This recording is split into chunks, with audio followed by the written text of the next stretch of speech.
3 new suspected cases of the flesh-eating drug crocodile have been reported in Ontario, Canada. Reports of the lethal drug heroin substitute, which rots flesh from the inside out, marks the first time crocodile use has been made public in Canada. According to independent Canadian television station CHCH, 2 men were hospitalized in St. Catharines in the past 2 weeks with gangrenous bodily sores associated with crocodile use, and the Niagara Regional Police are investigating another possible case in Niagara Falls.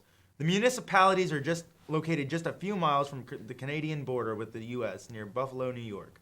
The one gentleman described that it felt like there was burning coming from the inside out, and it left holes all over his arms.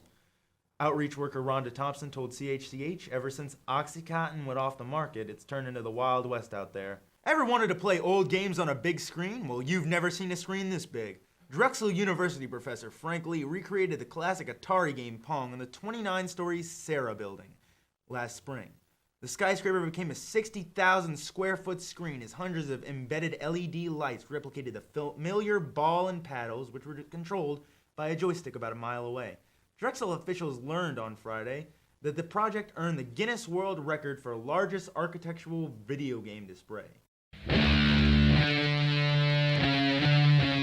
Amazon is working on a new drone delivery system. They're calling it the Octocopter or Amazon Prime Air.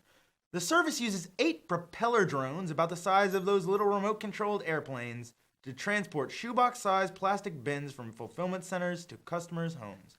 The service, which still requires more testing and clearance from the FAA, could take to the skies as soon as 4 to 5 years, said Amazon CEO Jeff Bezos. Amazon may be making the headlines for drone deliveries, but 4 suspects in Georgia are one step ahead of the online shopping giant. The 4 were arrested in the city of Morgan last week after a corrections officer at Calhoun State Prison saw a remote-controlled helicopter soaring above the prison yard, NBC News reports. An investigation led Calhoun County Sheriff's deputies to a black Dodge near the prison, where the drone, 2 pounds of rolled-up tobacco, cell phones, and binoculars were allegedly found, according to the Associated Press. Deputies say the binoculars were used to monitor the drone as it made deliveries to inmates in the prison.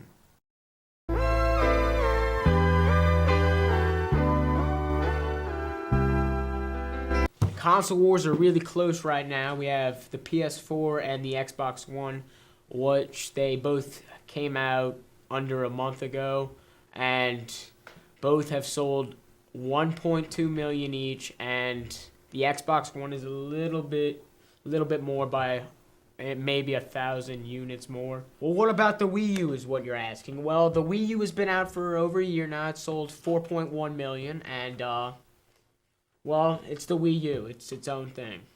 But the competition's where the Xbox One and the PS4.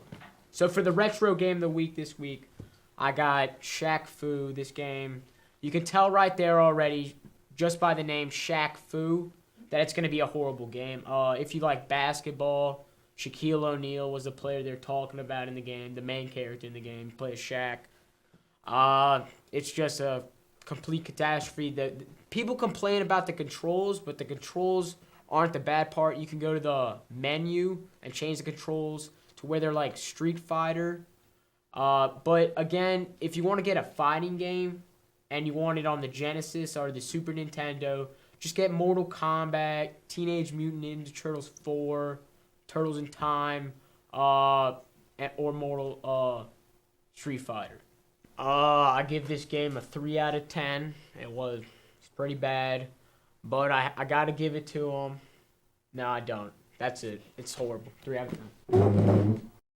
Hey everybody, it's me, Cole. Hey, do you like celebrities? Well, I do too. But guess what? While you guys were having Thanksgiving break, I was in Los Angeles hanging out with celebrities. So go to GorillaWolves.com to watch me hang out with celebrities.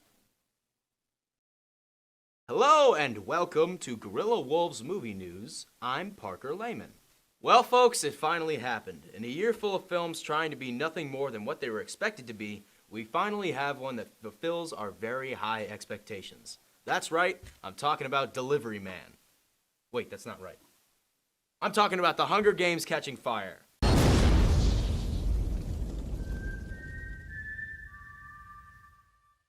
Catching Fire is the second film in the Hunger Games quadrilogy and stars Jennifer Lawrence, Josh Hutcherson, Woody Harrelson, and Philip Seymour Hoffman, and is directed by I Am Legend director Francis Lawrence. I'm going to go right off the bat by saying this is the best blockbuster release this year, even better than Man of Steel in my opinion. Thanks.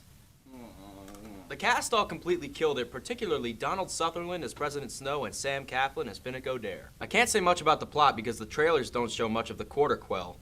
I can, however, say Quarter Quell as much as I want to because guys who haven't read the book don't know what I'm talking about. Quarter Quell, Quarter Quell, Quarter Quell. I can also say that the film follows the continuing hijinks of Katniss Everdeen and her zany compatriots Peeta momentarily friend-zoned and Haymitch Where's the Bar. I cannot stress how thoroughly this movie knocked it out of the park. The writing was great, the directing was excellent, the acting was fantastic, the cinematography was glorious, and the ending left me licking the screen in anticipation. Ew. So overall, I give it a 10 out of 10, but a cautious one. We'll see what the future holds. May the odds be ever in your favor, Lionsgate. In the meantime, I'm still Parker Lane.